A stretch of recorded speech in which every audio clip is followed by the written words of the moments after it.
করছ কে যে কদিন বাসে মজা কর আনন্দ কর ফুর্তি কর পরিচয় হ। লিনা চিনি লামলিম কোনো হ্যাঁ ঠিক আছে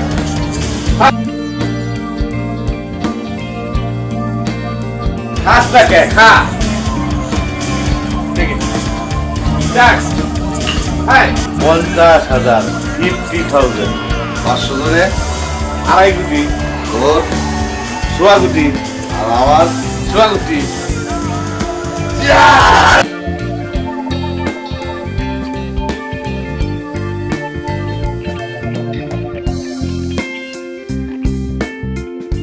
হ্যাঁ যেমন বল অবস্থা কি রে ওই শালা চাইনিজের বাচ্চা আমার এখানে বসায় রাখা ভিতরে হিউম্যান রিসোর্স অফিসারের সাথে মিটিং করতেছে।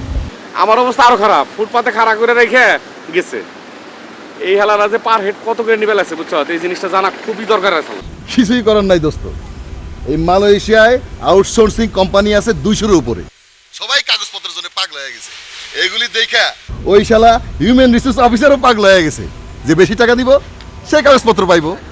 আউটসোর্সিং কোম্পানিগুলো যদি বেশি ঘুষ দিয়ে কাগজগুলো নেয় বুঝছো তাহলে আমাকে অবস্থা কি হবে চিন্তা কর আমাকেও তো বেশি টাকাতে কিনা লাগবো নাকি আরে বেটা কাগজ হাতে পায় আউটসোর্সিং কোম্পানিগুলি আমার আর তোর মতো যেসব হাজার হাজার দালাল আছে তাদের সাথে কথা বলবে, এর মধ্যে যে বেশি টাকা দেবে সেই কাজটা পাবে।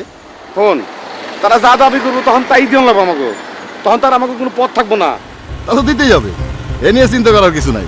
আরে বেটা কাগজ পাওয়া নিয়ে কথা, এই কাগজ যদি আমরা 40,000 টাকা করে নেই তাহলে ঢাকার পার্টির কাছে দেবো 1 লাখ টাকা, আর যদি 50,000 টাকা করে নেই তাহলে ঢাকার পার্টির কাছে বেচবো 1,10,000 টাকা।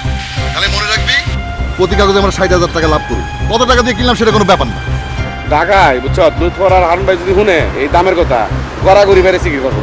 কিছুই করার নাই, এই লুৎফর আর আরুনের মতো কত কিছু লাইনে ধরা আছে। আমার শালার তো কোনো খবরই নাই,